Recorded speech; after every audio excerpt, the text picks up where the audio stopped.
Break के बाद एक बार फिर से आप सभी का स्वागत है। रुक करते हैं खबरों का। बेमौसम हुई बारिश और तेज हवाओं से किसानों की फसलों को तो नुकसान हुआ ही है, साथ ही साथ ईंट भट्टा कारोबारियों को भी भारी नुकसान पहुंचा है। लगातार झमाझम हुई बारिश में जिले भर में ईंट व्यापारियों की कच्ची ईंटें गलकर बर्बाद हो गई।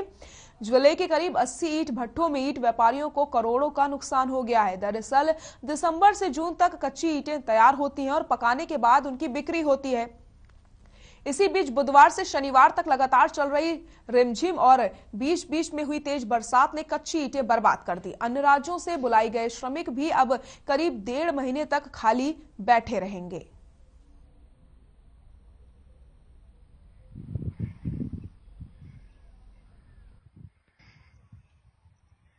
ये बरसात 4-5 दिन तक लगातार रही है और इसमें हर भट्टे मालिक का लगभग 20 से 25 लाख रुपए तक का नुकसान हुआ है।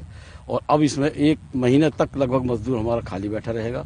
मजदूर के लिए बहुत बड़ी परेशानी हुई है और जो मजदूरों ने भट्टे के पसारों में जो अपनी झुग्गियां बना रखी हैं, इस बरसात से वो भी गल चुकी हैं और गिर गई हैं। बहुत से मजदूरों को हमारे चोट भी आई, जिनको हमने इलाज करवाया और इससे 1-1.5 महीने तक हम काफी नुकसान रहेंगे।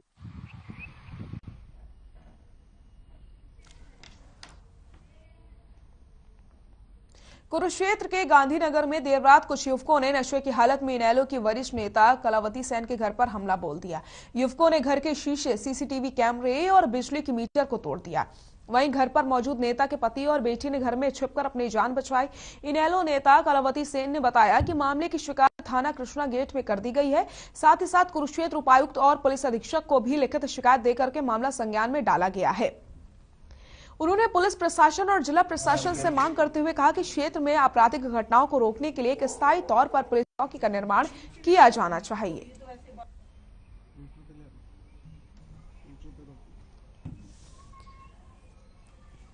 तो कुरुक्षेत्र में इनेलो नेता कलावती सेन के घर पर अराजक तत्वों ने जमकर हमला किया है। घर के शीशे, बिजली मीटर और सीसीटीवी को तोड़ दिया है। वहीं आपको बताते चले, तीसरी आंख में भी हमला करते नजर आए हैं 10 से 15 युवक। कीर्तिनगर में इनेलो नेता को 2 युवकों को खुले में बाथरूम करने से रोकना महंगा पड़ गया। दोनों आरोपियों ने अपने साथियों के साथ मिलकर के अपने घर पर उनके घर पर हमला बोल दिया। आरोपियों ने ईंट पत्थरों से घर के सीसीटीवी को तोड़ दिया, बिजली के मीटर को भी तोड़ दिया।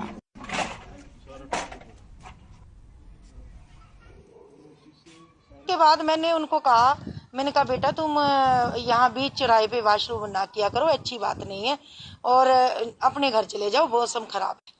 तो ये बात सुनते सुनते मेरे हस्बैंड और मेरा बेटा भी ऐसे, मम्मा बोल रही है पता नहीं क्या बात है, पड़ोसी भी आ गए।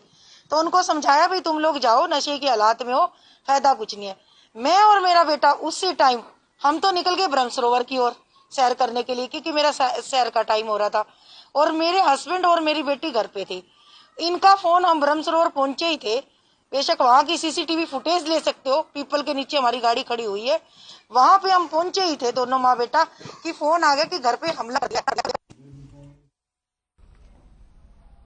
तरावड़ी शहर में बाबा रामदेव की पतंजलि ब्रांड के नाम से घी की पैकिंग किए जाने की सूचना के बाद पतंजलि की ओर से जांच टीम पुलिस प्रशासन के साथ फैक्ट्री में पहुंची, जहां छापा मारकर फैक्ट्री से पतंजलि के भारी मात्रा में पैकिंग सामग्री बरामद की गई।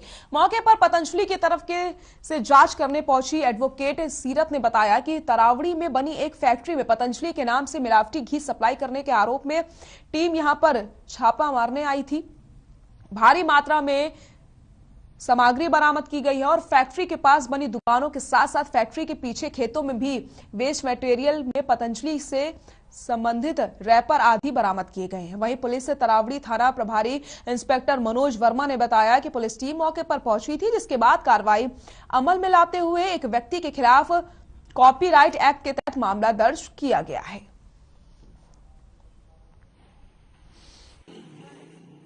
हमें इन्फॉर्मेशन मिली थी, हम पतंजलि की तरफ से आए हुए हैं। हमें इन्फॉर्मेशन मिली थी कि यहाँ पतंजलि का नकली घी बना जा रहा है जो मार्केट में सप्लाई हो रहा है।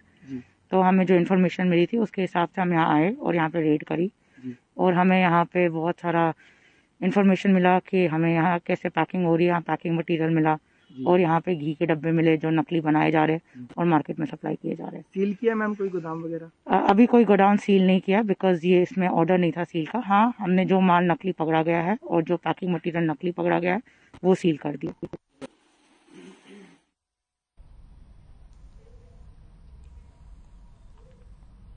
नागा चौधरी में खाद की किल्लत के बीच काला बाजारी थमने का नाम नहीं ले रही। जहां लाइसेंस की दुकान पर 262 का खाद का कट्टा 350 रुपए में ब्लैक में बेचा जा रहा है।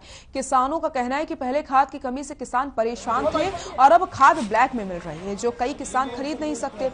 वहीं प्रशासन इस ओर कोई ध्यान नहीं दे रहा है।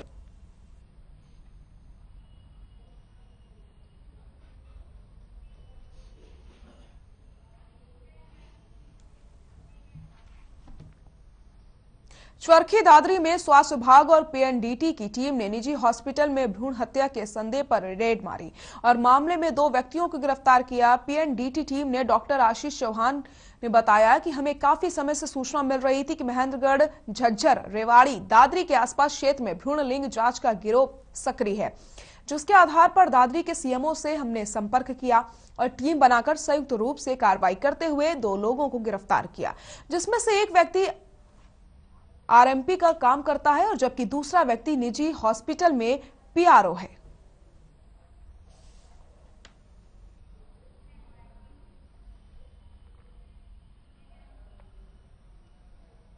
अवैध अतिक्रमण को लेकर के अंबाला में नगर निगम सख्ती से कदम उठा रहा है और अवैध अतिक्रमण का सफाया कर रहा है। वहीं दूसरी ओर अंबाला शहर में नगर निगम की कार्रवाई पर लोग भड़क उठे और सड़कों पर बैठ करके रोष प्रकट किया। इस बीच नगर निगम के ईओ जरनैल सिंह ने कहा कि कुछ दुकानदारों ने रेहड़ी फड़ी वालों को उन्हें खुद अपनी दुकान के आगे रेहड़ी लगाने की अनुमति देते हैं और जब कोई कार्रवाई की जाती है तो इसका विरोध करने के लिए कहते हैं। साथ ही साथ अपील करते हुए जरनैल सिंह ने कहा कि दुकानदारों से अपील है कि वो ऐसा ना करें और शहर को साफ सुथरा बनाने में सहयोग करें। वहीं लोगों का यह भी कहना है कि नगर निगम ने उन्हें किसी भी तरीके का नोटिस या संदेश नहीं दिया था और नगर निगम के कर्मचारी जबरन उनका सामान जब्त कर रहे हैं।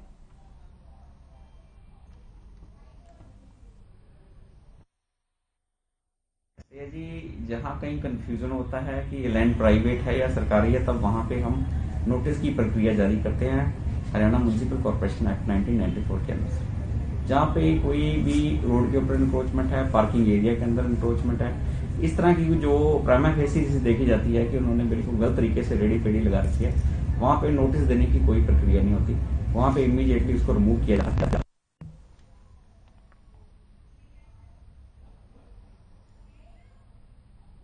फरीदाबाद में 22 वर्षीय युवती की हत्या के मामले में क्राइम ब्रांच डीएलएफ की ओर से गिरफ्तार किए गए आरोपी ने चौंकाने वाले खुलासे किए। गिरफ्तार आरोपी सिंहराज की रिमांड के दौरान पूछताछ में पता चला कि आरोपी एक सीरियल किलर है, जो इससे पहले भी 3 नाबालिग लड़कियों की हत्या कर चुका है। डीसीपी क्राइम नरेंद्र कादियान ने जानकारी देते हुए बताया कि 31 दिसंबर को आरोपी 22 वर्षीय लड़की को सेक्टर 17 नहर के पुल के पास ले गया और उसके साथ गलत हरकत करने की कोशिश की, जिसका विरोध करने पर आरोपी ने उसका गला दबाकर हत्या कर दी और उसके शव को झाड़ियों में फेंक दिया, जिसके बाद आरोपी को गिरफ्तार कर लिया गया था।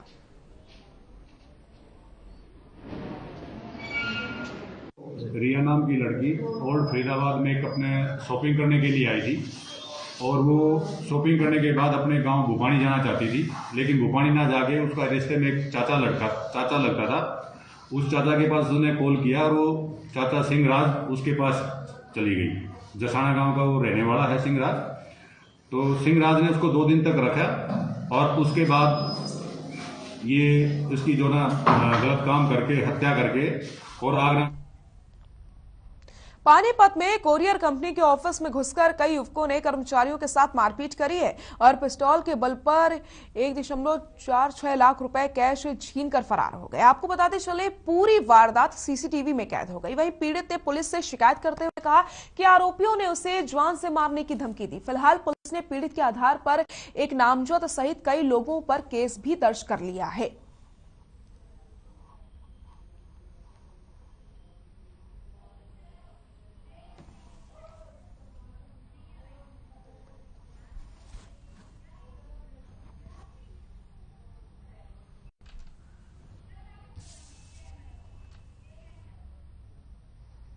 बुलेटिन में फिलहाल के लिए इतना ही। नमस्कार।